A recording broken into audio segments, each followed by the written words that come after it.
Hi, it's Lucy Parsons here from lifemoreextraordinary.com, and today we're going to be talking about what to do when your child won't listen to your advice. So just a little bit of background about me. I am an academic coach, which means that I help students studying for their exams to with study skills to help them do the very best possible. And I work with families to do this, not just students, because I find that when you work with the parents and the students at the same time, you get the very best results. So for the family and for the student.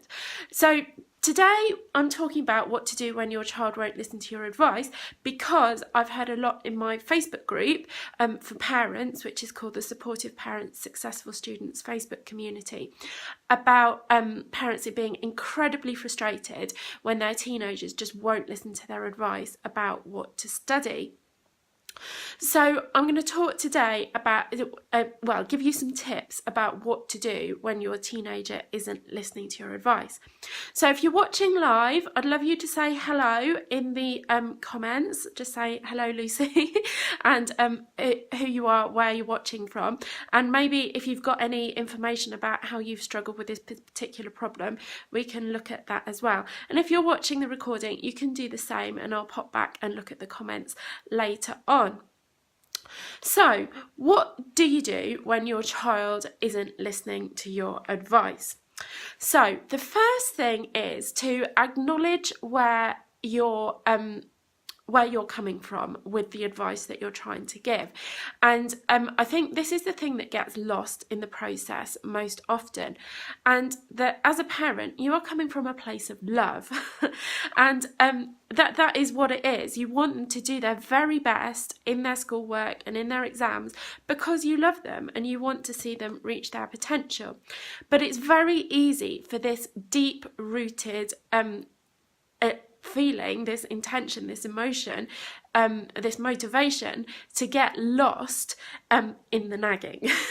And it's really quite unfortunate that something as profound as the love that you feel for your child sorry, I've got a bit of a cough today. The love that you feel for your child gets lost in nagging. And that's what we want to get away from.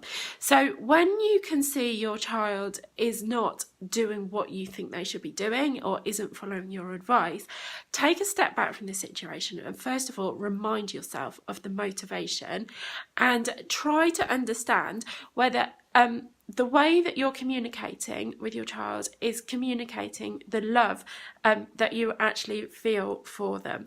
And I think probably most of the time it isn't. And don't get me wrong, I know children and particularly teenagers can be very, very annoying in that they are trying to be really independent and they are trying to kind of push away from you, and they don't listen and they leave stuff all over the place and all that kind of thing. Yes, they're annoying, but just take a step back as their parent, as the grown-up in the situation, and think about whether the way that you're actually communicating them is communicating the actual love that you feel and is the root of why you're trying to help them. Okay, sorry about the coughing. Right, number 2 is to have compassion for your child. So in the teenage years, your child, and this is completely normal, is trying to pull away from you and be more independent. And this is the natural cycle of things. You know, ever since they were a baby, they've been learning things every day, every week, every month, every year that enables them to be an independent adult eventually. But that just kind of accelerates in the teenage years in that they are really pulling away from you. And this creates quite a tension between parents and teenagers, and that you're probably experiencing this right now. But what you need to do is, as a parent, is to have compassion for the fact that it's natural and right that your child develops their independence, and you respect the fact that they want to be the decision maker in their own life about how they spend their time and how they do the things that they need to do. So it's really important that you have that compassion for the situation that they're in. And if they are trying to make their own decisions and be independent, but they're perhaps getting it wrong some of the time, that you give them a way to move on without having to almost admit out loud that they were wrong, so that they can move on graciously and not lose face. And that's really, really important to their kind of fragile egos and identities at this point in their development. So you need to give them that space. You have to have the compassion and give them the space to make mistakes, but move on without making a big deal out of the mistakes, so that they can learn from the mistakes and move on from them, and maybe, just maybe, actually take on board your advice. Okay, the third thing is to find common ground with your teenager in your hopes and fears. So you want the very best for them, they want the best for themselves.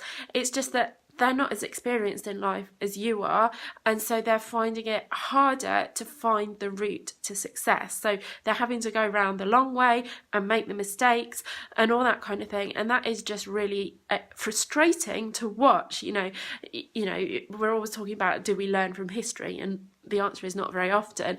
Your child basically is having to make the mistakes for themselves. So what you need to do is find the common ground, and if that is that both of you want the best for them.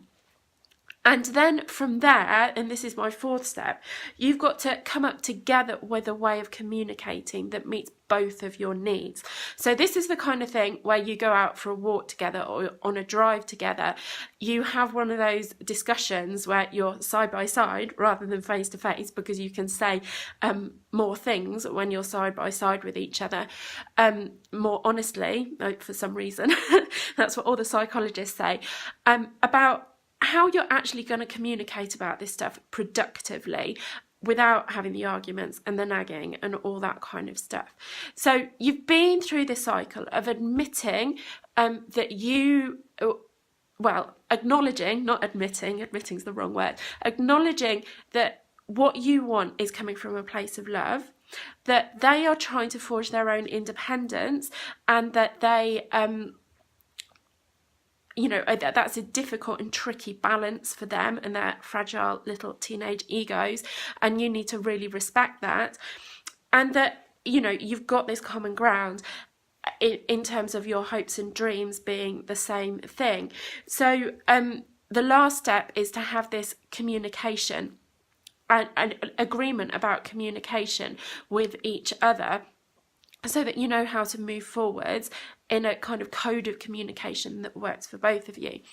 Now, I know this is a problem for loads and loads of families, and it's one of the big things that I help with in the Extraordinaries Club, is really helping families to come up with those ways of communicating and understanding the deep root causes of the nagging and the teenagers not taking on board the advice and the arguments and all that kind of thing.